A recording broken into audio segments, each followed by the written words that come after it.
17 जून को शाम के करीब 6:45 पे सिलवासा पुलिस स्टेशन में जानकारी मिली कि जानकी नाम का एक व्यक्ति को उसके मोबाइल शॉप से कुछ लोग उठाकर लेकर गए हैं। जैसे ये जानकारी मिली तुरंत पुलिस टीम मौके पे पहुंची और उसकी खोजबीन शुरुआत करी और उसके बाद पता लगा कि एक खेतों में वो घायल पड़ा हुआ है।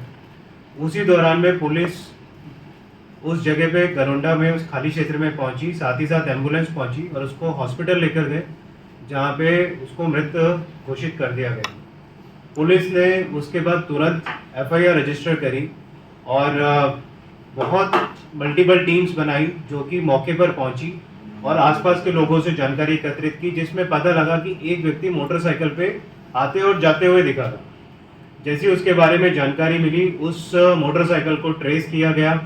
ट्रेस करने के बाद उस व्यक्ति को ढूंढा गया और पूछताछ के लिए लाया गया।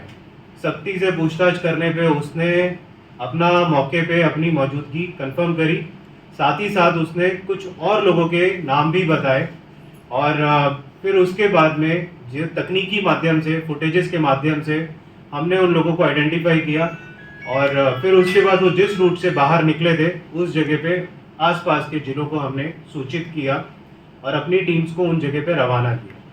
इसी दौरान में 5 लोग ने जाकर नासिक में सरेंडर कर दिया डर के मारे और उनको यहाँ से पुलिस वापस लेकर आई और कड़ी पूछताछ के दौरान वो 5 व्यक्ति और 6ठा व्यक्ति साथ में जो था, उन सब ने सीसीटीवी फुटेज में उनके चेहरे मिलते हुए दिखाई दिए हैं और उन्होंने अपने जुर्म को कबूल कर लिया है।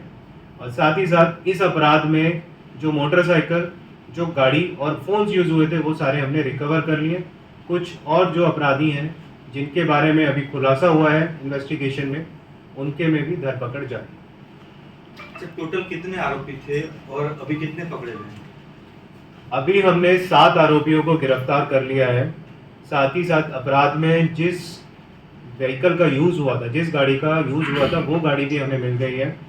जिन फ़ोन से इन्होंने बातचीत करी थी वो फ़ोन भी हमारे पास आ गए हैं। कुछ और गाड़ियाँ और व्यक्ति भी आइडेंटिफाई हो गए, वो जांच का हिस्सा है। जल्दी उनको गिरफ्तार करके आपको आगे की सूचना है। सर मोटिव क्या था सर? अभी तक प्राइमा फेसी इन्वेस्टिगेशन में सामने आया कि ये आपस में एक दूसरे को जानते थे काफ़ी लंबे समय से, लेकिन काम के चक्कर में कुछ अनबन चल रही थी और पीछे से इसमें से एक अभियुक्त को मरने वाले व्यक्ति ने कुछ समय पहले चोट भी पहुंचाई थी। तो इसी रंजिश के चलते हुए, आपसी झगड़े के चलते हुए इन्होंने इस अंजाम को दिया। अंजाम दिया। कोई क्रिमिनल हिस्ट्री भी है सर इन लोगों का जो पकड़े गए? इसमें से जो पकड़े गए हैं उसमें से 4 लोगों की क्रिमिनल हिस्ट्री रही। सर एफआईआर में जिनके नाम है उनमें से कुछ पकड़े गए हैं और बाकी का जैसे जैसे जिसका रोल सामने आ रहा है वैसे वैसे हम उसको सबूतों के आधार पे पकड़ते जा रहे हैं। सर ये ऑर्गेनाइज्ड क्राइम जैसा है कि इंडिविजुअली इस छोटे से ग्रुप ने ऑपरेट किया है, किस तरीके से? अगर जांच में जैसे जैसे आगे बढ़ते हैं, अगर किसी तरीके का हमें ऑर्गेनाइज्ड क्लू मिलता है तो हम उस पर ज़रूर कार्रवाई करेंगे। नए कानून में जो ऑर्गेनाइज्ड सेक्शंस आए हैं वो भी हम इस धारा को जोड़ेंगे और उसके बारे में आपको पूर्ण तरीके से जान देंगे। सर हत्या में कौन से मतलब हथियारों का यूज किया गया, कैसे हमला किया? अभी तक की जांच में और जिस तरीके की चोटें हैं उससे पता लगता है कि एक लोहे की रॉड यूज हुई है जो अंदर से खोखली है, लेकिन अभी भी जांच में जैसे हम उसको बरामद करेंगे उसके बाद हम आपको उसके बारे में। और सर एक कंपनी का भी नाम आया था, क्या उसके उधर भी पूछताछ की गई है कि उसी स्क्रैप के रिलेटेड जो उनके परिवार वालों ने आक्षेप लगाया था कि हमने कंप्लेन किया था वगैरह वगैरह, बहुत सारी चीज़ें बाहर आई, उसमें कितना सच है, क्या है सर? अभी तक जो सच है वो मैंने आपको बताया कि आपसी में लंबे समय से एक दूसरे को जानते थे और कुछ समय से काम को लेकर के आपस में अनबन चल रही थी और उसी के चलते हुए इस वारदात को अंजाम दिया गया। जैसे जैसे आगे व्यक्ति गिरफ्तार होंगे उस तरीके से कुछ भी नया तथ्य सामने आएगा तो हम आपको अपडेट। सर कल महाराष्ट्र पुलिस ने 8 नाम न्यूज चैनल के माध्यम से कल 8 नाम उन्होंने बताए थे और आरोपी दिख रहे थे 6, तो कुछ अनबन बैठ नहीं रहा है, तो क्या सर इन्होंने उधर सरेंडर किया था कि वहाँ की क्राइम ब्रांच ने अरेस्ट किया है? मैं जो इन्होंने हमारे सामने इन्वेस्टिगेशन में बताया कि इन्होंने वहाँ पे जाके अपने आप को सरेंडर किया है क्योंकि वो यहाँ से डर के भागे हुए थे कि सिलवासा पुलिस में चलेगा। तो क्या इनका मोटिव मर्डर ही था कि सिर्फ इनको चोट पहुंचाना था, ऐसा कुछ अभी? ये जांच पूरी कंप्लीट होने के बाद ही बताऊंगा, अभी मैं इस पे कुछ। सर अभी कितना दिन का रिमांड पर है? अभी हमारे पास ये 7 दिन की रिमांड है।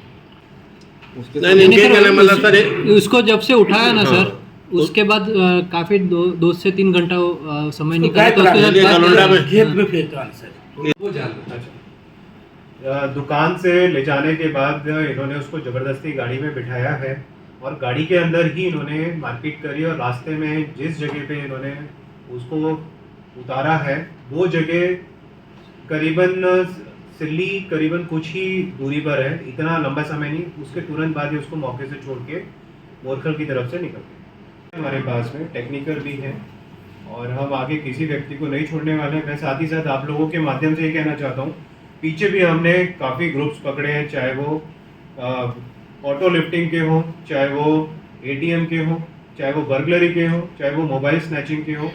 और मैं आप सबके माध्यम से ये कहना चाहूँगा, अगर किसी भी व्यक्ति को कोई तकलीफ होती है सीधा आके हमें सूचित कर सकता है, अपनी कोई भी परेशानी सीधा हम तक पहुँचाया जा सकता है। ये है वो तथ्यों के आधार पे हो रही है, उनकी मौके पे मौजूदगी, सारे एविडेंस और उनके रोल को ध्यान में रखते हुए उन्होंने क्या क्या किया है, हर व्यक्ति एक सबूत के साथ आधार पे गिरफ्तार किया जा रहा है और जो व्यक्ति आगे चिन्हित हो चुके हैं वो भी जल्द गिरफ्तार हम करेंगे।